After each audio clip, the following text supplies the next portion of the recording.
इनने चंदा लिया है गाय माता का मांस निर्यात करने वाली कंपनियों से। हालत खराब है भाई, पिंडी कांप रही है। 400 पार तो भूल जाओ, अग्निवीर का नाम पे रिश्ता और ना हो रहा। साथियों, आज जो लड़ाई देश के अंदर चल रही है, वो लड़ाई अच्छाई और बुराई की है, सच और झूठ की है, विकास और विनाश की है। आज देश के अंदर जो लोग सत्ता में बैठे हैं, आज वो गारंटी दे रहे हैं।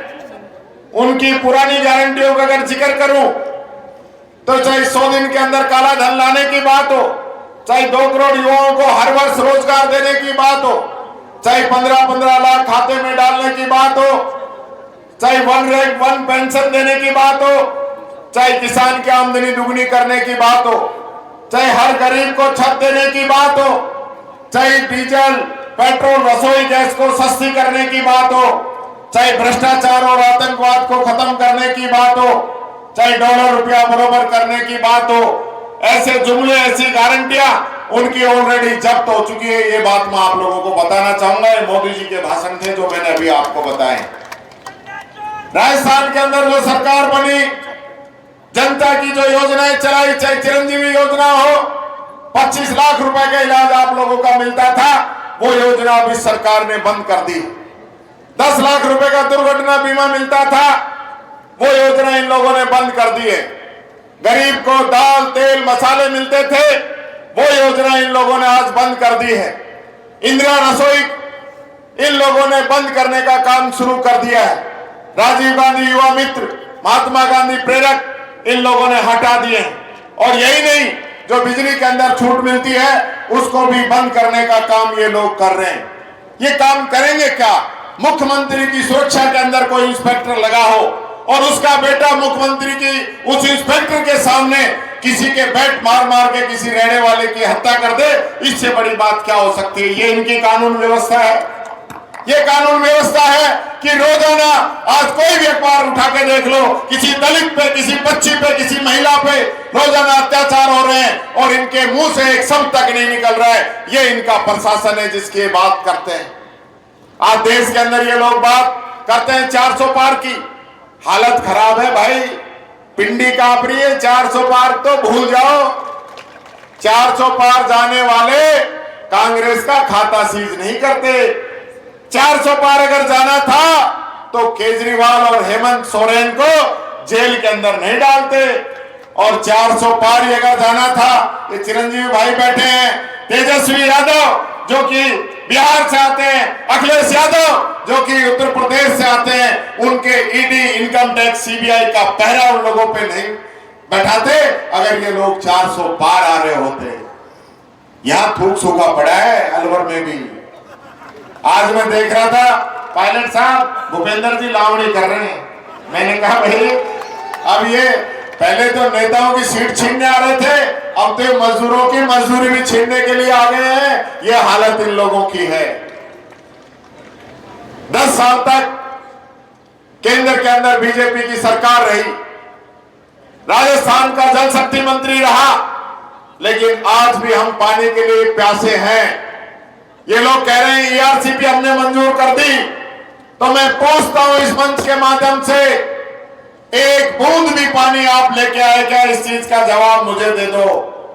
जब यहां से एयरपोर्ट हमारा उठ के नोएडा में चला गया, उसके लिए एक शब्द भी भूपेंद्र यादव ने बोला हो तो जवाब दे दो। हमारी रैपिड मेट्रो ट्रेन को इन लोगों ने कैंसिल कर दिया, उसके खिलाफ भूपेंद्र यादव ने एक शब्द बोला हो तो जवाब दे दो। हमारा सैनिक स्कूल आज बंद पड़ा है, उसके लिए डिमांड उठाई हो तो भूपेंद्र यादव उस चीज का जवाब दे दो। जवाब दे नहीं पाएंगे। पहले रोजाना हर 3 महीने में युवाओं के लिए भर्ती होती थी अलवर के अंदर। आज 10 साल में 3 भर्ती भी नहीं हुई है, और जो भर्ती हुई है अग्निवीर के नाम पे 17 का भर्ती, 21 का रिटायर, देश के लिए जान दे दी, तो तिरंगा भी उस आदमी को नसीब नहीं है। और भाई गांव में तो हालत ये हो रही है, अग्निवीर का नाम पे रिश्ता और ना हो रहा। ये हकीकत है, क्योंकि देश के अंदर इस सरहद पे सबसे अधिक अगर कुर्बानी किसी ने दी है तो इस इलाके ने दी है। ये राठ का इलाका है, अलवर का इलाका है, महेंद्रगढ़ रेवाड़ी का इलाका, इस इलाके ने सबसे ज्यादा इस देश के लिए कुर्बानी दी है। आज उस इलाके के साथ ये लोग क्या हासिल कर रहे हैं, किस मुंह से वोट मांग रहे हैं? जब यहां के लोग अहिर रेजिमेंट के लिए इनके पास गए, खून से लिखा हुआ खत लेके गए, यही भूपेंद्र यादव जी थे जिन्होंने उस खत को फाड़ के और ये कहा कि यही नौकरी कोई ज्यादा जरूरी है क्या? ये अलवर की जनता है, आपने जो खून का खत फाड़ा है, आपका एमपी का पर्चा यहां से फाड़ के ये जनता वापस भेज देगी। ये बात मैं आप लोगों से कहना चाहता हूं। जो लोग बात करते थे कि मैं देश का चौकीदार हूं, उसके सामने इस जनता की खून पसीने की जो कमाई को लेके ललित मोदी, नीरव मोदी, मेहुल चोकसी, विजय माल्या जैसे लोग चले गए और चौकीदार सोता रह गया। इलेक्ट्रोल बॉन्ड का बड़ा धंधा इन लोगों ने शुरू किया है, चंदे का धंधा। जो चंदा चोर है, आपको पता है इन लोगों ने किन किन से चंदा लिया है? इनने चंदा लिया है गाय माता का मांस निर्यात करने वाली कंपनियों से, इनने चंदा लिया है कोरोना की वैक्सीन बनाने वाली कंपनियों से, इनने चंदा लिया है उत्तराखंड के अंदर जो टनल ढही है उस कंपनी से इन्होंने चंदा लिया है, तमिलनाडु में जो पुल ढहा है उस कंपनी से इन लोगों ने चंदा लिया है, उस व्यक्ति से जिसने अरविंद केजरीवाल को फंसाया है। ये वो चंदा चोर है।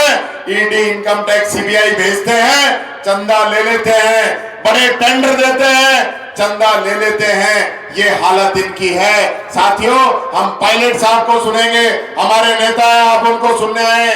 मैं ज्यादा समय नहीं लेता हुआ एक ही बात कहना चाहूंगा, हालत इनकी खराब है। अब ये कोई नई लहर, नए सुर्रे चलाने के चक्कर में रहेंगे। अब सुर्रा उर्रा चल लिया, अब आप सब लोग मुस्तैद रहना, जीत आपकी पक्की है। बहुत बहुत धन्यवाद। राम राम साहब।